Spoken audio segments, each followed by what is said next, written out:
Ni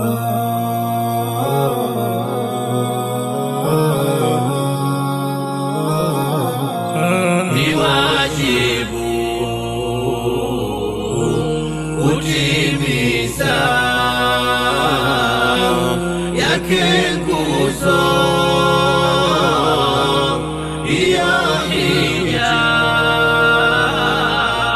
Ni wajibu kutimiza yake nguzo ya hija. Wamefadhisha walona uwezo wakitimiza wa umakini. Assalamu alaikum wa rahmatullahi wa barakatuh. Wakati mwingine tena tunakutana na leo tunayo story moja nzuri sana kuhusiana na msimu huu wa hija.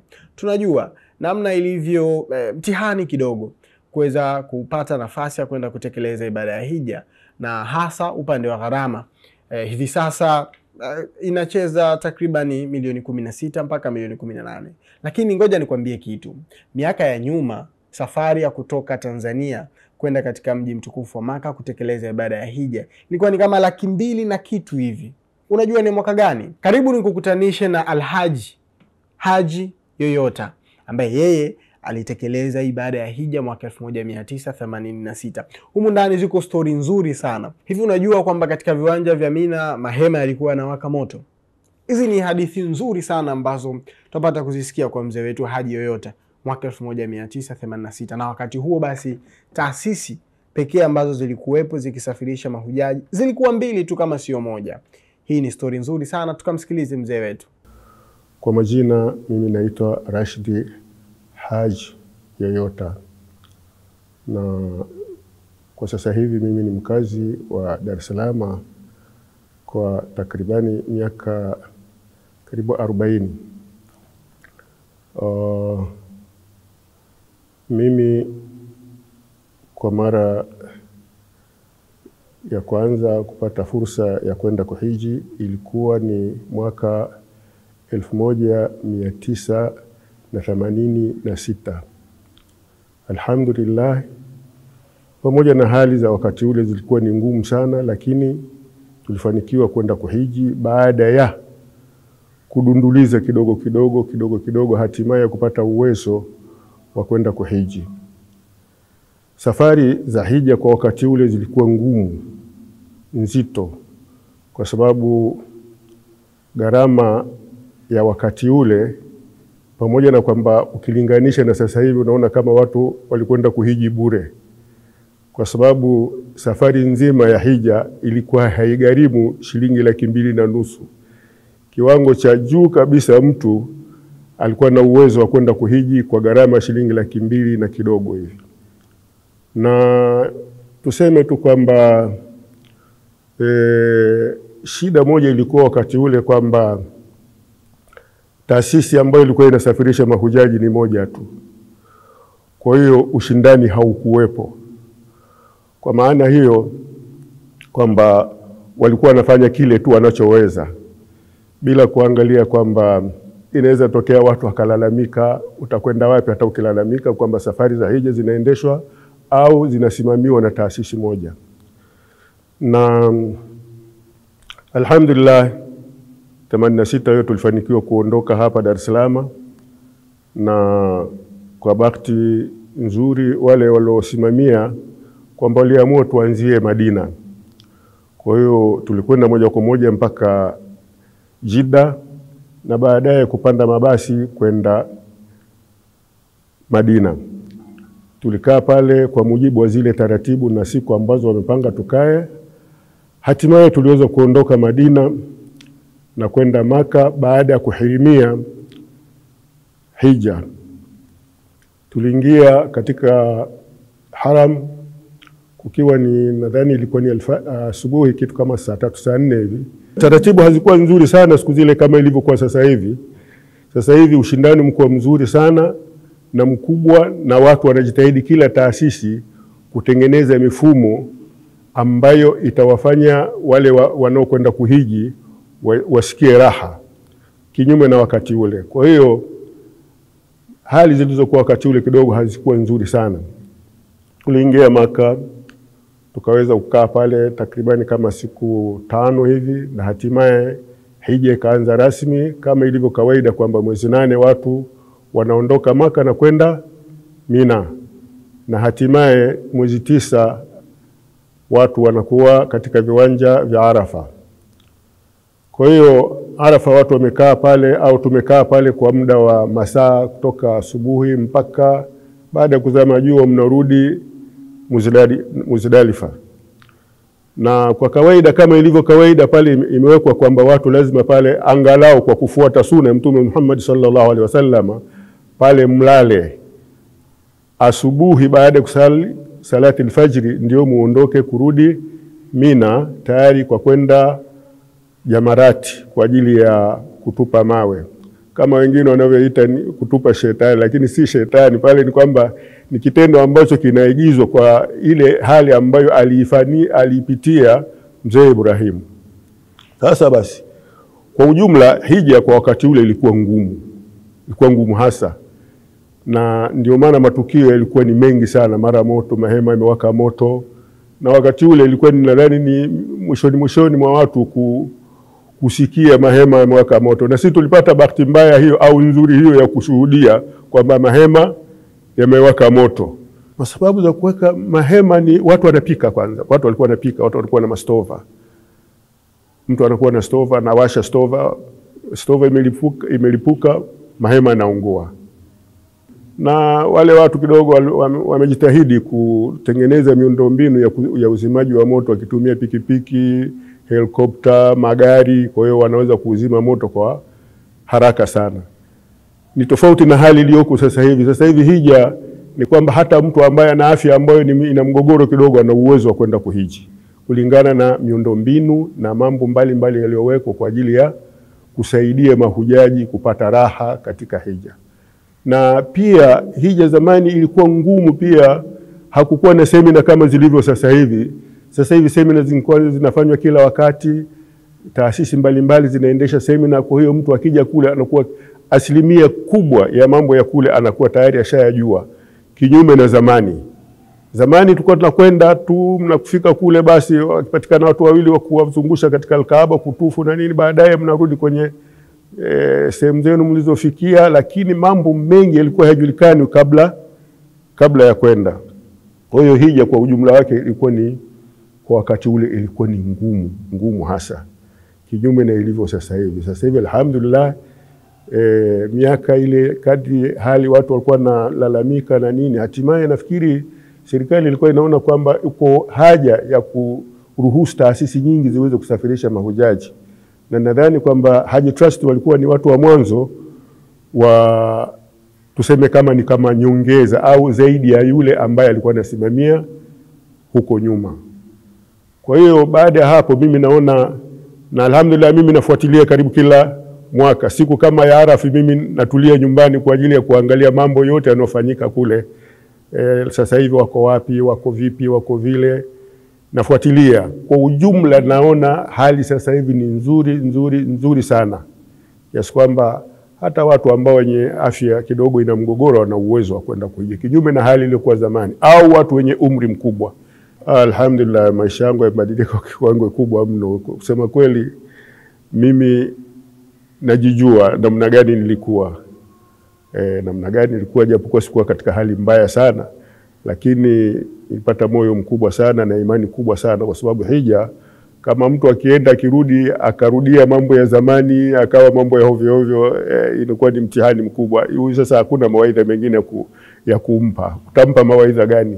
Kwa sababu hali anayoikuta kule, kwa mfano kama siku ya Arafa, ni siku moja ambayo inaonekana kwamba kweli kufufuliwa kupo, kwa sababu watu mamilioni watu wamevaa nguo za aina moja, wamesimama sehemu moja, neno lao ni moja, labeka Allahumma labeka. Hakuna maneno mengine isipokuwa ni hayo. Na unaona kabisa kwamba mtu, kusema kweli, hakuna siku nzuri kubwa katika maisha yangu ya dunia, sijawahi kuiona siku yenye raha na starehe na furaha kama siku hiyo.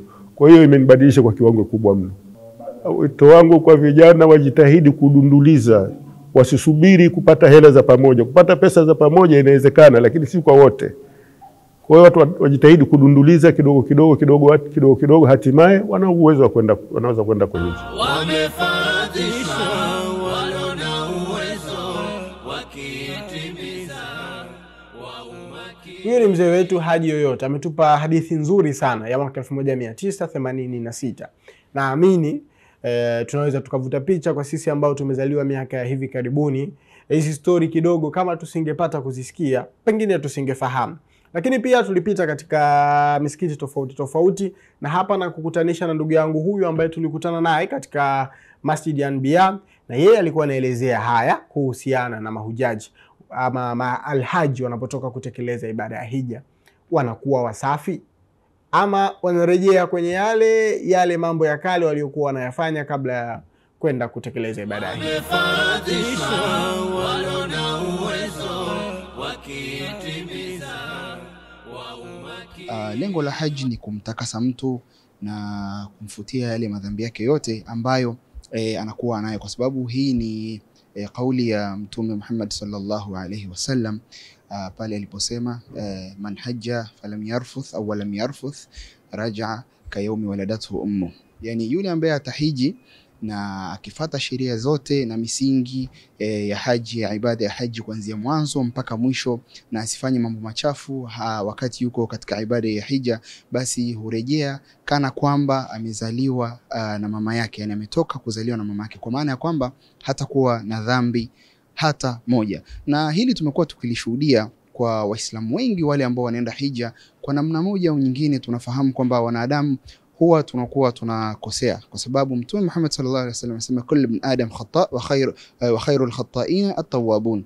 Wanadamu wote ni wenye kufanya makosa, lakini mbora ya yule ambaye anafanya makosa ni yule ambaye anatubia. Sasa tunashuhudia watu wengi huwa wakienda hija ni watu ambao wanakuwa wanabadilika kwa kiwango kikubwa sana wanaporudi kutoka katika ibada ya haji, kwa sababu wanajua ni nguzo miongoni mwa nguzo za Uislamu. Kwa hiyo anapoenda na anarudi, unakuta mtu alikuwa na tabia mbovu, yani tabia labda ni za kishirikina au tabia ambazo hazimpendezi Allah kwa ujumla, kama vile zina labda, lakini vile vile unakuta mtu ni mnywa pombe, lakini kutokana na uzito wa ibada ya haji mtu anaenda na unashuhudia mtu amerudi na tabia yake imebadilika kwa kiwango kikubwa sana. Kwa hiyo bana, kiujumla ni vyema kwa wale wote ambao wanaweza kufanya ibada ya haji wakachukua fursa hii ambayo tumepewa ya uhai na kupambana kwenda katika ibada ya haji na kurudi, kwa sababu kwa kufanya hivyo wao watakuwa wamebadilika kwa kiwango kikubwa sana.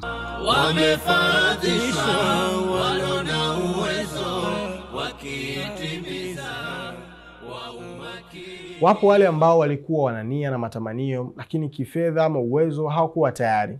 Lakini wako watu ambao hutoa nafasi ama wahisani ama taasisi mbalimbali ambazo zimekuwepo zikiwasaidia watu na kuwashika mkono na kuwapeleka kutekeleza ibada ya hija. Miongoni mwa taasisi hizo ni pamoja na Baraza la Kiislamu ama Baraza la Waislamu Tanzania, BAKWATA, ambapo kupitia mufti wake Abubakar bin Zubair bin Ali, yeye huwa anazo nafasi ambazo anatoa kwa watu mbalimbali, kwa Waislamu. Leo tutakwenda kuzungumza na Athmani Mbwana ambaye yeye ni miongoni mwa watu waliopata nafasi ya kutekeleza ibada ya hija kupitia nafasi hizi ambazo zilitolewa na BAKWATA.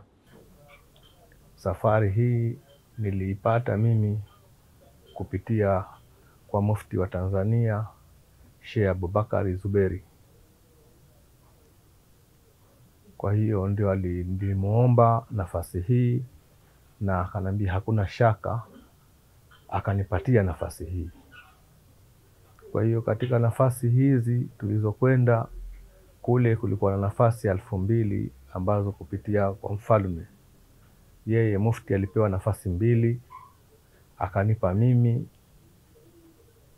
na moja akampa mwenzangu aitwa Abubakari, yuko msikiti wa Manyema pale.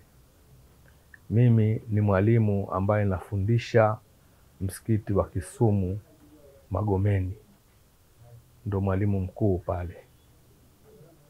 Kwa hiyo tulitoka, safari hii ilitengenezwa, tukaenda moja kwa moja kwenye ubalozi wa Saudia, tukapewa ihramu zetu na vitu vingine vinavyohusika.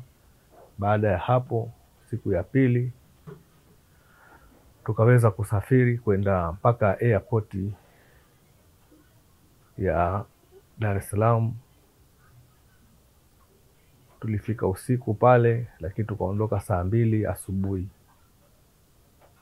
Kwa hiyo tulipanda ndege tukaenda mpaka Jeddah, na tulikuwa pia na mufti pia tulikuwa naye, lakini nafasi hizo alipewa yeye 2. Kwa hiyo moja alinipa mimi, moja alimpa huyo mwenzangu, alikuwa ni aitwa Abubakari. Kwa hiyo tulipofika Jeddah pale tukashuka, tukaingia kwenye treni, kutoka kwenye treni tukaingia kwenye gari, tuko pale uwanja wa ndege wa Jeddah. Baadaye tukachukuliwa na msafara ule ambao ndio wa mfalme na magari maalumu. Tukatoka hapo tukaenda mpaka Maka, tukafika hotelini.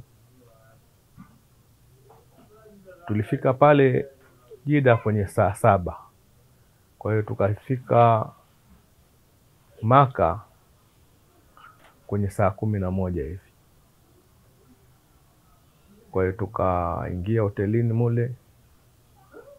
Baadaye saa 12 tukaelekea Maka kwenda kufanya ibada ya Hijjatul Qudum, hija ya kufika pale. Kwa hiyo tukazunguka pale, tukaswali magharibi katika msikiti wa Maka. Baadaye tukaanza kuizunguka Kaaba ile. Tulipomaliza kuzunguka Kaaba pale, tukatoka pale tukaenda Swafa wal Marwa. Nako pale tukazunguka mara 7. Tukamaliza pale, tukarudi zetu kwenye magari, tukarudi hotelini. Siku ya pili tena tukatoka pale kwenda kufanya Hijjatul Ifadha, hija ya nguzo. Sasa tukafanya hija ya nguzo pale, tukazunguka kweli, tukafanya ibada zetu kama kawaida katika Kaaba ile. Tukaenda Swafa al Marwa, tukaenda tukanywa maji ya Zamzam, tukamaliza pale, tukarudi tena hotelini. Lakini kuna kiswa kimoja nilisahau wakati tuko Maka. Tulipokuwa Maka pale, tulikuwa na Sheikh Al-Hadi Musa, kwa sababu Sheikh Al-Hadi Musa yeye aliingia kwa nafasi ile kama mwenyekiti wa amani katika tuliokuwa nao watu 14. Wanawake walikuwa wako 4, wanaume tulikuwa tuko 10. Kwa hiyo tukaamua twende tukatembee, tukaenda mpaka jabali lile ambalo Nabii Ibrahimu aliwahutubia watu kwamba waje hija pale. Pana nyumba kubwa imejengwa pale ya ghorofa, ambayo wageni,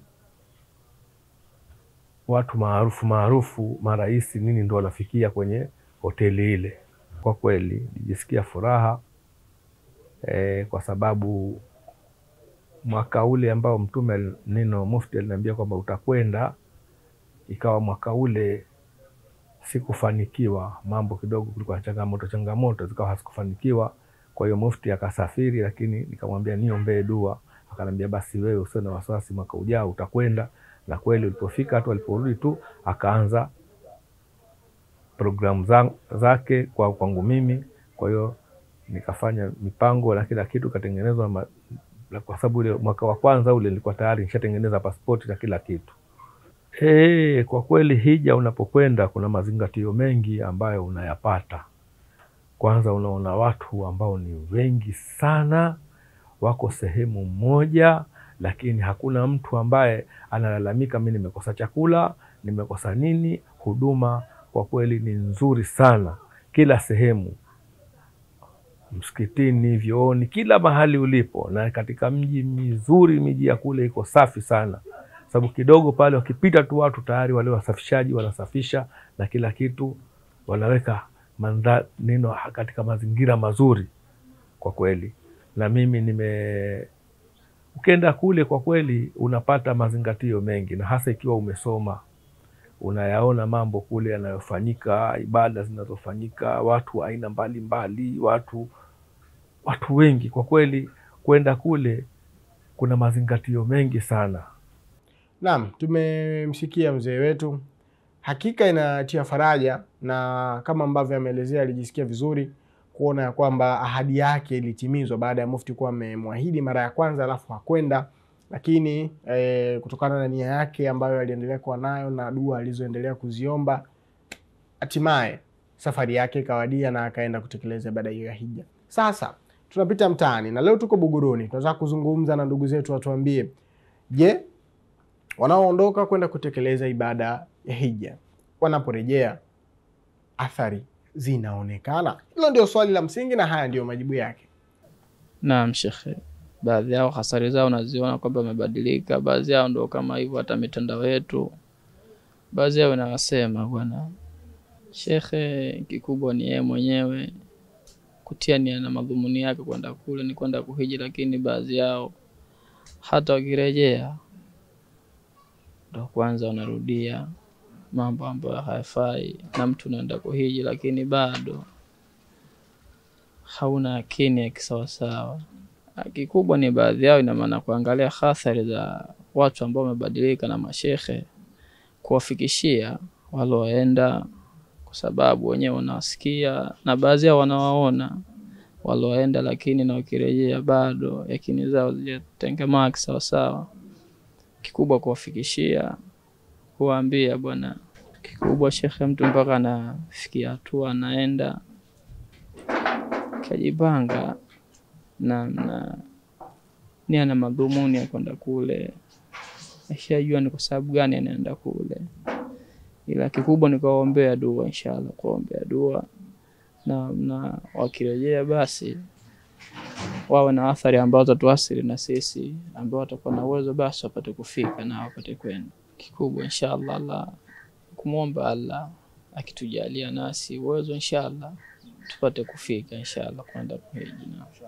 Naam. Asante sana mtazamaji kwa kuwa nami katika safari hii ya Sayari ya Moyo, na hayo ndio mengi mazuri ambayo nimekuandalia kwa leo. Inshallah wa taala tukutane tena wakati ujao.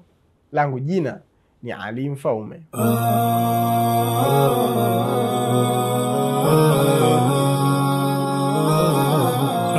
Ni wajibu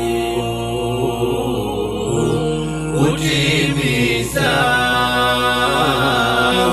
yake nguzo ya hija, ni wajibu kutimiza